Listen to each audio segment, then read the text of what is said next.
To see you is the end and the beginning. You carry me and you go before. You are the journey and the journey's end. Amen. Amen. Please be seated. Good morning. Good morning. It is lovely to be with you. My name is Bruce Torrey, and I'd like to begin this morning. I guess I should say I just rolled over here from the other side of the river. I live in Accord, so it was a nice drive over on a misty morning, and it's great to be with you all. I'd like to begin by thanking Father Metler for allowing me to be here to preach on behalf and beg on behalf of the poorest of God's children in the Caribbean and Latin America who are served by Food for the Poor. Thank you for all listening to me for a few moments this morning, and thank those of you who maybe have supported Food for the Poor in the past, or who maybe like myself are regular ongoing supporters of Food for the Poor. So it is wonderful to be with you all.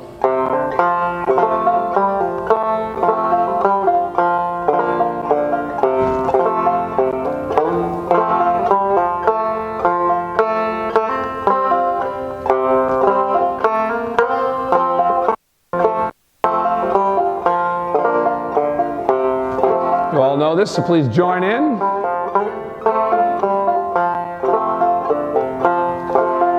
Amazing grace, how sweet the sound that saved a wretch like me.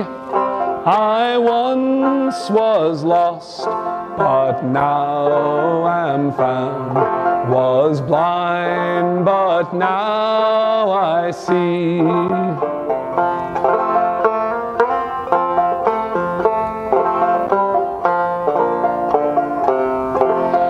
I'd like to tell you a story about grace this morning. A story about grace for me.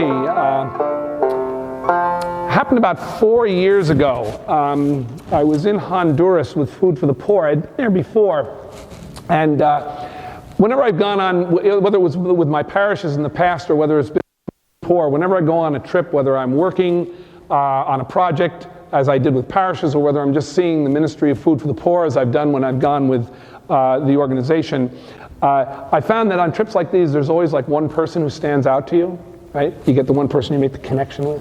And the interesting thing about this was a bunch of speakers for Food for the Poor who had gone on this trip. And I have to say that I think the same person stood for all of us. We were in and around the city of San Pedro Sula, and one day we went out to what was to become the highlight of our visit, which was a trip to a local dump in an area called El Merendin. And we drove out there, and when we got to the dump and the landfill, we actually drove up on top of this landfill, which was definitely a first experience for me.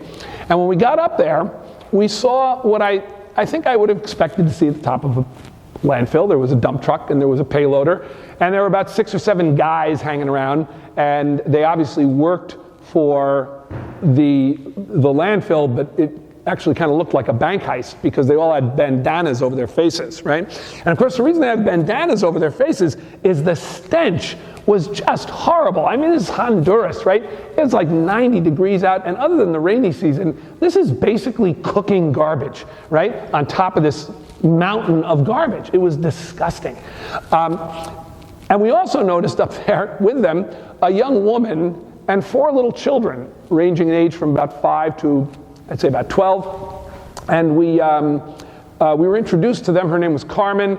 We met her children, and after that we met her husband as well. And we found out that Carmen and her family worked on top of the garbage dump. Right? Now, they didn't work for the garbage dump. They just worked at the garbage dump. So as garbage came in, they would sift through it, right, to see if they could find things that they could sell, or things that they could recycle, or things that they could eat, right? And that's what they did. Many of you might be aware that, like in the poorest countries in the world, the poorest of the poor, it's not uncommon for them to be around garbage dumps. It's one of the few places where any kind of resources actually come in, right? And this is what Carmen and her kids and her husband did. And, you know, I've seen a lot of poverty traveling in the Caribbean and in Central America, but I had never seen anything like this. I mean, I've seen people living in mud and stick huts and anything they could put together, and to just try and keep the elements out, normally very unsuccessfully. And it's deep, deep poverty. I had never seen anything like this. Right? This woman working here, because what happened next was we noticed that there was a tarpaulin, like just set up on 4 sticks just next to where the trucks were. And under it was an old couch someone had thrown out. And we're thinking in our nice, middle-class U.S. minds, we're thinking, well, thank God they have somewhere to go to get out from underneath the sun when they take a break, right? Which was when they told us that Carmen and her family lived underneath this tarpaulin. Right? So they're living underneath the tarpaulin on top of a garbage dump. It was like this garbage dump was the entire existence that encompassed them. So we were just devastated. Right? And Carmen is showing us around. She's walking around on top of all this garbage in her bare feet with her youngest child at her hand. At least the kid had a pair of Crocs on. And we're walking behind her, and she's kind of showing us where she puts stuff when she finds it so she can go back and get it. And to top everything off on this, Carmen at that moment was 8 months pregnant with her 5th child. Her last child had been born at this garbage dump, and the next one was going to be born there as well. No medical care, no prenatal care, and it was just horrifying to all of us. We were, to try and take this scene in, right? And for me, is I think particularly difficult because at that moment, my middle daughter Kate was 8 months pregnant with our first grandchild. Right? So here's this woman 8 months pregnant living at a garbage dump, right? And I'm thinking about my daughter and her husband David, who at that time were living in Baltimore. They were both school teachers, had a nice little apartment, had good medical care, had every expectation that the child that they would have, a little girl as it turns out, Nora, who turned 4 this past June, would be born healthy, would grow up healthy, would have every opportunity, great education. And as I look back now from 4 years forward, they were just visiting us yesterday, and she's strong and she's growing, and gets all the care she needs, has all the opportunities she needs. And back then I'm looking at this woman who's about to have her 5th child at a garbage dump. It was almost more than I could bear. It was just really a hard thing to see. So Carmen shows us around. We go back to where the tent is, the tarpaulin.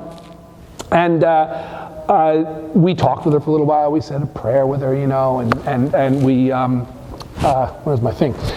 We said a prayer with her, but then we got in our little bus and we drove off. We had other things to see. I've actually got a couple of, pardon my horrible photography, but this is a couple of scenes from this visit we had.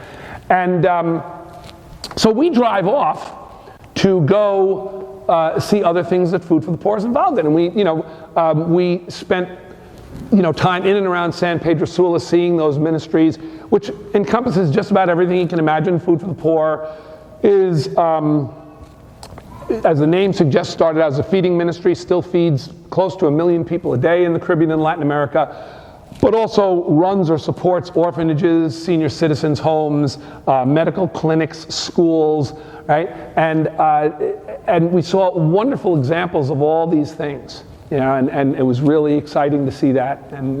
But as you can imagine, our heads were stuck back on this garbage dump, right? And we all go home. We had been told that Food for the Poor was trying to get Carmen into a home before she had the baby. But that's kind of like where we left it, right? And bureaucracy is everywhere. They had to get permission from the mayor for a piece of property, and then someone had to donate the money for the house. But once the money was donated, a house can go up in 6 days. But that's kind of like where we left it, right? We get home, we all go back to our nice, comfortable lives in the United States. About a month or two later, we get an email from our office that says they had gotten permission for the land, and someone had donated a home, and that they in fact got Carmen into the house before she had her next child, another little girl, as it turns out, Alejandra.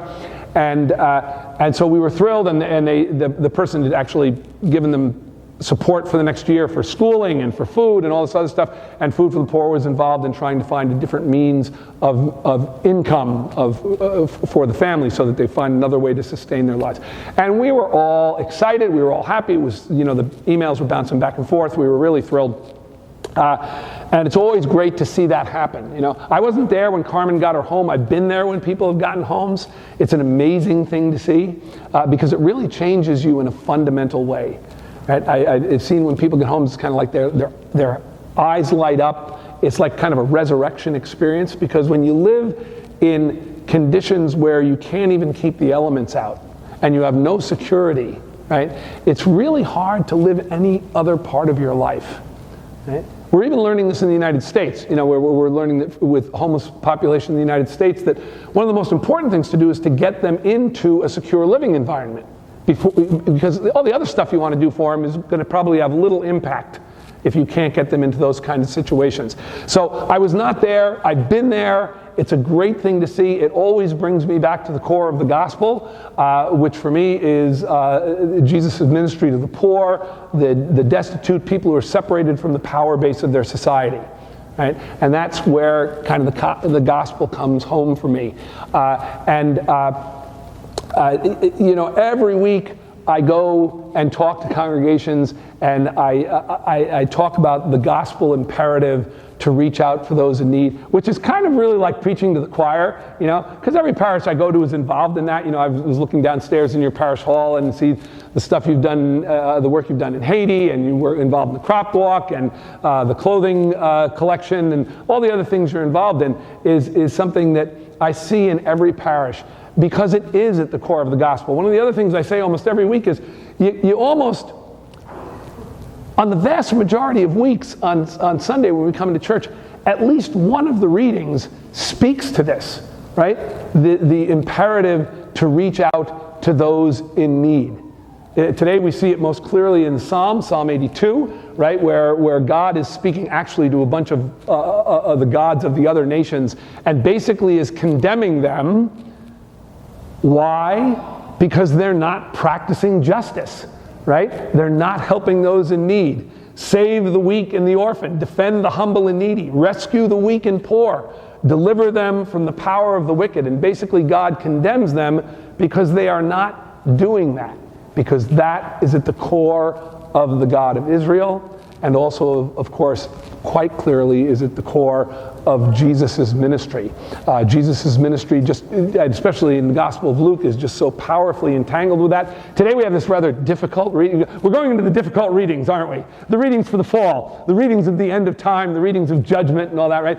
But one of the interesting things about the Gospel today, as disconcerting as it is, you know, I think one of the things that Jesus is basically saying is, hey, I have come to disrupt the world, to turn the world upside down. Go right back to the beginning of the Gospel of Luke, right? This is the Gospel where we hear the Nunc Dimittis, the Song of Simeon, and the Magnificat. He will cast down the mighty from their thrones and raise up the lowly, right?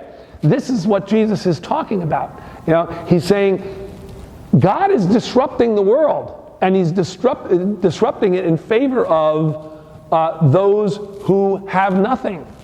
The world's going to be turned upside down, and it's not going to be all cakewalk and, you know, holding hands and lovey-dovey, because people who have power are not going to want to give it up.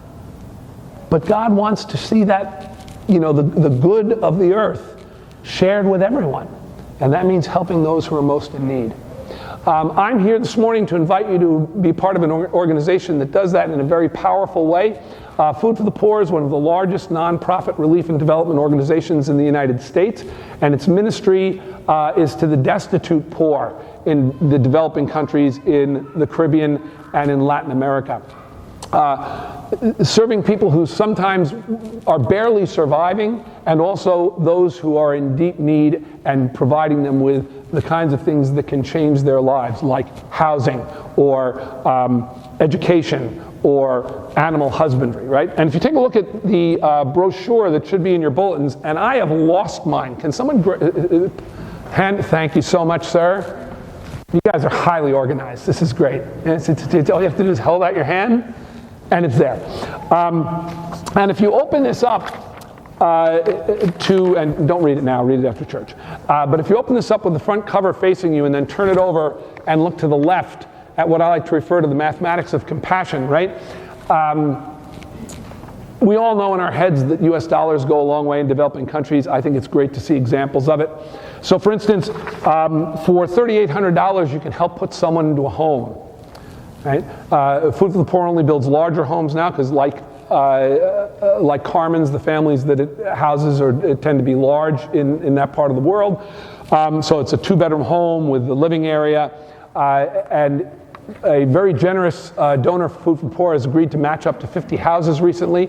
So if you raise $3,800 to put someone into a home, it'll be matched, and that home will go to someone like Carmen, who is in desperate need of a secure, safe place to live. It's a great thing for a parish to do. Sometimes individuals will do it in memory of someone. That's wonderful too. But I would kind of encourage you to consider the way you as a parish can change someone's life by doing that. And then there are all sorts of other ways you can help change people's lives and make them have lives more sustainability and possibility for the future. Animal husbandry projects, and you can see how far dollars can go in animal husbandry.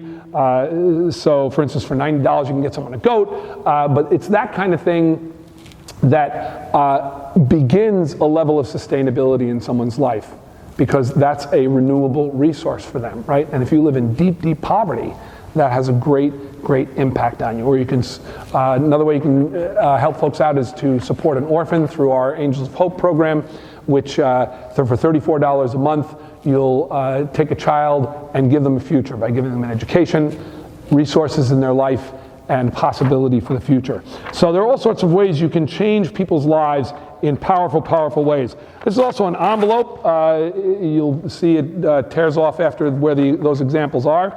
So I hope you'll consider a gift this morning to Food for the Poor. You just fill this out. I will be around the rest of the morning. You can hand those back to me. And I will get them back to our office. It's also a mailer if you need to consider that more. But I will be around. I hope you'll consider a gift this morning. And more than that, I hope you'll consider becoming a regular supporter of Food for the Poor. It's amazing what $5 or $10 a month or $20 a month adds up to over a number of years. It changes people's lives, and it's a way for you to constantly be reaching out and helping change people's lives for the better. And you know, every time we reach out to someone, and I don't care if we do it financially, emotionally, spiritually, psychologically, every time we reach out to someone, we become Christ for that person for a brief moment. That's the gift we get, which isn't too bad. Being Christ for someone else for a brief moment, right? That's a powerful thing. And in doing that, we become the grace of God. And so I will end exactly where I began, with grace. So please join me again.